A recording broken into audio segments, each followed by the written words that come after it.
ni iki kirimo kibura kugira ngo twibagize ijambo ry'Imana. Ngiye mu mavuta nasha. Nasha mavuta nasha. Nagara amavuta yandi bafata bakagushiramo. Ahubwo ari ijambo ry'Imana riba rikuzuramo. Ariko se bwa buto ndikugira ni bwa buto. Uko rero uvuga ni ubuto. Nubwo Imana yagusize. Gwera ukivuka ukava mu nda ya nyoko. Ukarinda ugera aha ijambo ry'Imana. Haleluya. Amen. Haleluya. Ntabwo ubasha kutumva neza ko wumva ko nubwo Imana yagusize ukivuka. Amavuta banzigaga ni amakotora.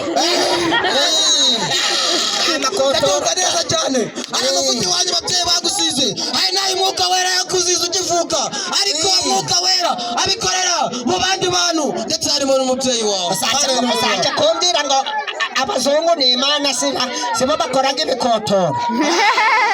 Atumva neza cyane. None sita bikoto byarakozwe ubisigwa nande n'umubyeyi wawe akikubyara. Haleluya. Izo ni imbaraga z'Uwiteka ziba zigukoreramo. Ariko se mwene data kuki utumva ko Uwiteka Imana yacu yatugirira neza aho twaba turi hose?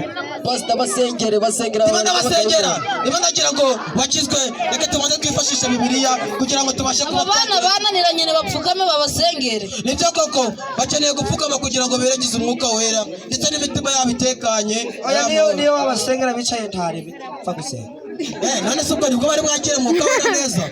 Ndasaba Bibiliya kugira ngo tunasenge nyuma yaho hakurikira igikorwa cyo gutura ubundi tubumenye ibindi bikurikiraho nyuma. Yesu nduje no kujya pe. Muri Matayo Mariko haragira ati ni koko Umwuka w'Imana watubonekeyemo ndetse utwigisha ijambo ryaho udufasha kumvikanisha neza Uhoraho Uwiteka Imana yacu ni nako kuva mu byaha tugakizwa tukajya mu bantu. Haleluya. Amen. Kuva mu byaha niko kugira ute kujijuka. Kuva mu byaha niko kujijuka kandi nako koko Uwiteka Imana yacu yatubonekeye.